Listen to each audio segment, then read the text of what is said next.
Michael Saylor, MicroStrategy has been buying the recent dip, so we can infer your view on whether this was or not a short-term blip. But from what you're hearing, did it have any impact on corporate interest in Bitcoin? Things got pretty hairy there for a while. Yeah, I think that Bitcoin's one of those stories where if you're only casually interested in it, you just look at the price volatility, and the deeper you look at it, the more you think it's like a generational or a decade-long trade. Last week, I think there are pros and cons. Clearly, there's a bit more volatility, and that would scare away weak non-committal players. But there's a ton of institutions that were very enthusiastic about it that decided they wanted to buy it when it was 30,000 around the beginning of the year. And then they watched to their chagrin as it doubled, and they thought, well, it can't double every quarter forever. It's ahead of itself. And then they stopped and they wouldn't buy. And so in circumstances like that, what you want is a dip where they get to get in at a very good price. And so a lot of people think, oh, the price traded down last week. But if you actually look at the exchange volume on Binance, which is probably the most liquid, greatest statistical example we have, on Black Thursday in March of 2020, Binance, that exchange traded $2 billion in an awful day, the worst day of the year by most people's recollections. On the day when, and it was around 5,000. On the day when MicroStrategy announced our purchase, August 10th, that exchange traded $1 billion of Bitcoin in the day. I think that exchange has traded up to $14 or $15 billion of Bitcoin on some days last week and traded $60 billion over the course of 6 days. And it's the bottom line. Bitcoin's up by a factor of 4. Liquidity's up by a factor of 5 to 8, even 10. And some institutions bought $60 billion of Bitcoin at a good price last week while someone got panicked over what I view as FUD, and they dumped it too cheap. So, I think what you see is that the long-term players are actually pretty happy to have the opportunity to get into this entry point. And if I was looking at it, the number one thing I'd always look at is the price moving on no volume or on a lot of volume? Because that tells you the institutional sentiment. Michael Saylor, what has most surprised you about the changes? What's the biggest change in the market, in your opinion, since MicroStrategy bought its first Bitcoin? What surprised me is that we've had a nonstop avalanche of good news. David Rubenstein, who's Jerome Powell's famous boss, endorses crypto. Larry Summers, the Secretary of the Treasury, endorses crypto. Goldman Sachs declares, they endorse Bitcoin, right? They're saying that this is a new asset class. Ray Dalio says he'd rather own Bitcoin than bonds, right? Coinbase comes public. An avalanche of really good news. And then I see the volatility in the market all based upon FUD. And the FUD is, first it was the Chinese are mining too much Bitcoin. And then the FUD was sell Bitcoin. And the second FUD was the Chinese are going to stop mining Bitcoin, sell Bitcoin. And then the FUD was, well, you can't buy Bitcoin in China, sell Bitcoin. And then the FUD was, oh, the Chinese reiterated you can't buy Bitcoin in China, sell Bitcoin. And then the FUD was, oh, IRS says you got to pay your taxes, sell Bitcoin. So, and that's the news cycle, right? So I feel like everything's working out great. I mean, if you'd asked me in August, do you expect to get the legitimization of Bitcoin like this? I wouldn't have in my wildest dreams expected so much good news to come. So I think it's going awesome. Just the market's volatile. Michael Saylor, many have set off sirens claiming that this is industry centralization. It could lead to minor collusion, perhaps network censorship. What's your response to that?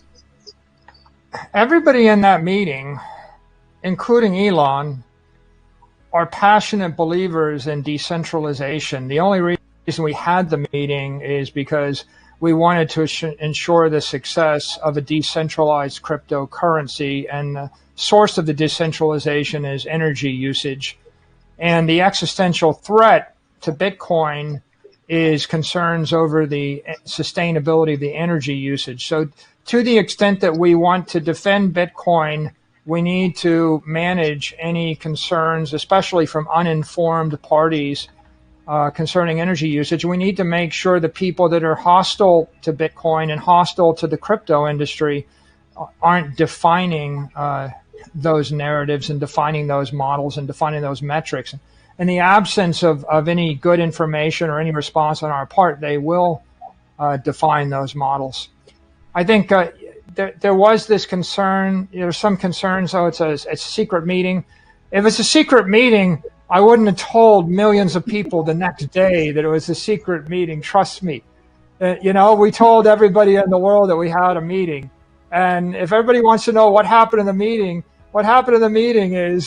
is Elon met the miners. The miners talked about, their approach toward energy and their commitment to sustainability. We asked Elon for his advice about how we might actually manage concerns in the mainstream. We had a detailed conversation about it.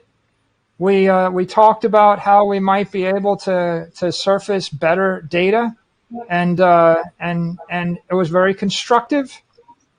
And then we agreed, to do our best to continue to work toward sustainability and similar goals. And what can be done to improve the understanding and perception of the current status? Can you give us some background on how that came together? Sure. Well, Elon is a big believer in crypto technology as a force for freedom, and he's a big believer in Bitcoin as a long-term store of value, and he's expressed that sentiment in a number of ways, including taking a multi-billion-dollar position in Bitcoin. I think we all know he expressed a concern that he didn't want to see Bitcoin be the catalyst to bring to life dirty fossil fuels. And that created a bit of a Twitter stir, and that caused Bitcoin to dominate the news cycle all last week across the mainstream media. And I think it became pretty clear that that we have the Bitcoiners, we have a good story, but it's a very complicated story. And we need to find a way to share our story and to educate and get organized. So I think my first thought was there's no point in us tweeting back and forth at each other, because I don't think 280 character Twitters are right ways to educate the public and build consensus. So I reached out to Elon and I spoke with him, and we had a very long conversation. And from that, I asked him if he had relationships or had met with the Bitcoin miners.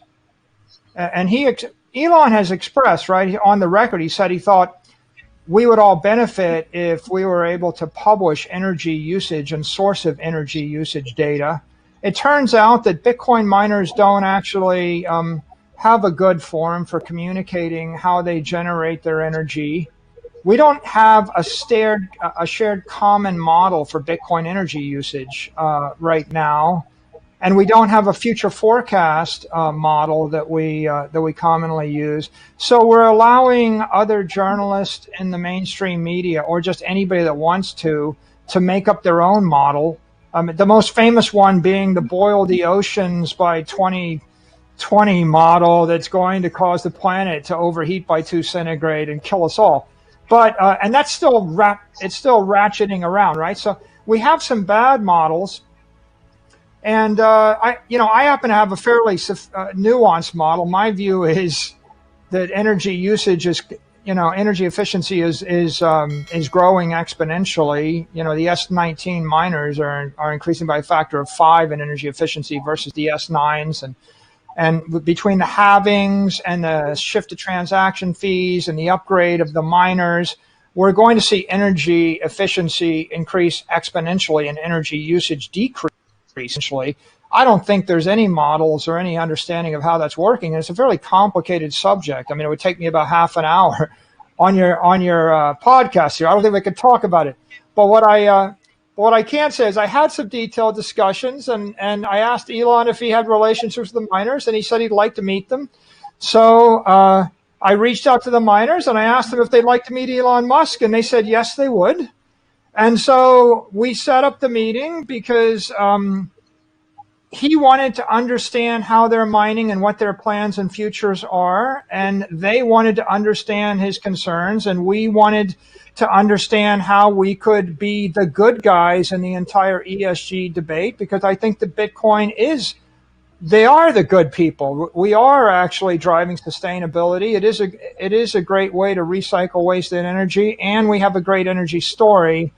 And so I think that the group came together to get Elon's thoughts, and for us to brainstorm on what we can do in order to communicate constructively to the entire industry and avoid reinventing the wheel, right? Because if there's 200 miners and each one of them has to develop their own model of the future of Bitcoin mining for the next 20 years and figure out what to say and who to say it to, and it gets pretty complicated, and none of them have a voice or a platform to get their message through.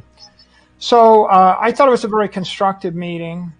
I think we do have a great story. I think we're all committed to taking that message out to institutional investors and to refining it. And I think Elon's first order ask was, hey, can we come up with a way to